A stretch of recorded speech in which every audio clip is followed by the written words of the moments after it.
8/4/2025 ஏகாதசி சைத்திர மாத சுக்லபட்ச ஏகாதசி காமதா ஏகாதசி என்று போற்றப்படுகிறது. காமதா ஏகாதசி என்றால் எத்தகைய தோஷத்தையும் பாவங்களையும் போக்குகின்ற ஏகாதசி, நினைத்த விருப்பங்களை நிறைவேற்றுகின்ற ஏகாதசி. இந்த ஏகாதசி பலனை புரிந்து கொள்வதற்கு ஒரு கதை உண்டு. ஒரு காலத்தில் நாகலோகத்தில் போகிபூர் என்னும் நகரத்தை புண்டரீகன் என்ற நாகராஜன் ஆட்சி செய்து வந்தான். அங்கு தன் விருப்பப்படி தங்கள் உருவத்தை மாற்றிக்கொண்டு வாழக்கூடிய அப்சரஸ்கள் இருந்தனர். லலிதன் என்ற கந்தர்வனும் லலிதா என்கின்ற அப்சரஸ் பெண்ணும் இணைந்து வாழ்ந்து வந்தனர். லலிதன் கந்தர்வ கானத்தில் சிறந்தவன். அவன் நாகராஜன் சபைக்கு சென்று பாடினான். அவருடைய பாட்டு அற்புதமாக இருந்தது. ஆனால் திடீரென்று அவனுடைய எண்ணம் தன் மனைவியான லலிதாவின் மீது செல்லும் பொழுது கவனக்குறைவாக பாட்டில் ஸ்வரம் பிசகி தாளம் தட்டியது.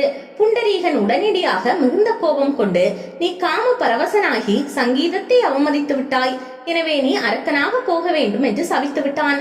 உடனே லலிதனுக்கு அரக்க உருவம் உண்டாகிவிட்டது. அவருடைய வாய் மிகவும் மோசமான முறையில் கோர வடிவம் கொண்டதாக ஆகிவிட்டது.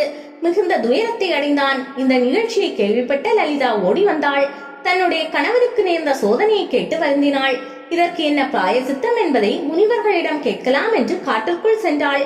அங்கே சிறுகி முனிவரை பார்த்து நடந்த செய்திகளை சொல்லி இதற்கு பிராயசித்தம் ஏதேனும் உண்டா என்று கேட்க அந்த முனிவர் சொன்னார், சித்திரை மாதம் வளர்புரை ஏகாதசியில் விரதம் இருந்து முறையாக எம்பெருமானை பாடி துவாதசியில் அந்தணர்களை அழைத்து தானம் செய்து அவர்கள் முன்னிலையில் ஏகாதசி பலனை உன் கணவனுக்கு பிராயசித்தமாக தத்தம் செய்து கொடுத்தால் அவன் பழைய உருவத்தில் மீண்டு வருவான் என்று சொல்ல, அப்படியே அவள் ஏகாதசி விரதம் இருக்க ஆரம்பித்தாள்.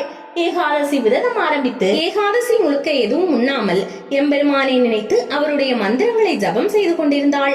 இரவெல்லாம் கண் விழித்து எம்பெருமானை பாடினாள். மறுநாள் அந்தணர்களை அழைத்து ஏகாதசி உபவாசத்தின் பலனை கணவரின் சாப நிவர்த்திக்காக அர்ப்பணம் செய்கிறேன் என்று சங்கல்பம் செய்து அர்ப்பணித்தாள். அடுத்த நிமிடம் கணவனுடைய கோர அரக்க உருவம் நீங்கி பேரழகனாக மாறினான். ஒரு தங்க விமானம் வர அதில் ஏறிக்கொண்டு அவர்கள் மகிழ்வுடன் தங்கள் இருப்பிடத்திற்கு திரும்பினார். எந்த தோஷத்தையும் நீக்கி மங்களங்களை செய்யக்கூடியது இந்த காமதா ஏகாதசி என்பது இதிலிருந்து தெரிகிறது.